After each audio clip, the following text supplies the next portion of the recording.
we'll start with Mayor Tashara Jones from St. Louis, Missouri.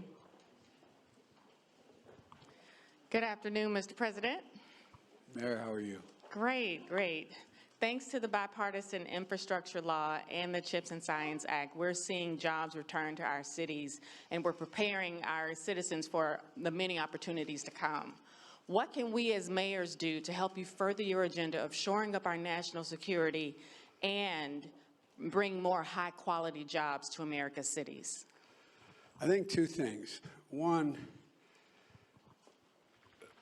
be realistic and don't confuse the national debt with debt reduction on a yearly basis. The debt we're paying on, and we're going to have a little discussion about that with the new majority leader of the House, has accumulated over 200 years. Over 200 years. Not a joke. That's how long. That's what the national debt is. It's over, $31 trillion, but it's over 200 years, and 1/4 of that debt. 1/4 of that was accumulated in the 4 years of my predecessor. 1/4 of it.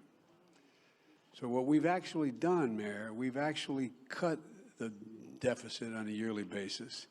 In the first year, because of what you, I'm not being solicited, because of what you all did, $350 billion. And last year, this year, we cut that deficit on a yearly basis by over $1 trillion. So it's over $1 trillion, roughly $400 billion we've cut the deficit. The yearly deficit, year to year. We got to focus on making sure we do not accumulate more debt on the historic 200 years and gradually continue to reduce it. One of the things that we've done is the budget we're going to be introducing, you're all going to see, is expected to reduce the debt another $1 trillion this next year by spending less than we bring in.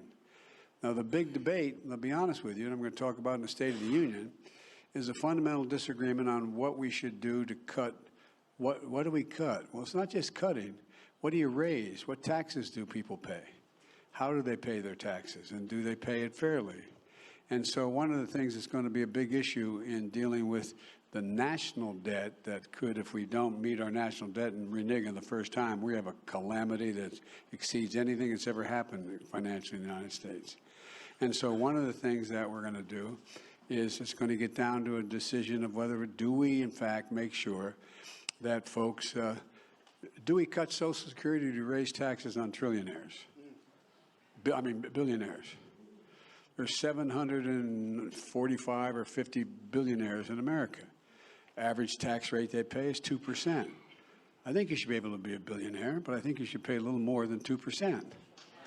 No, by the way, I'm not trying, as Douglas knows me well, I'm not trying to be alarming about it, but I mean, it's a reality. Now the argument, there's a lot of arguments why that shouldn't be, because they generate so much energy and so much growth, et cetera.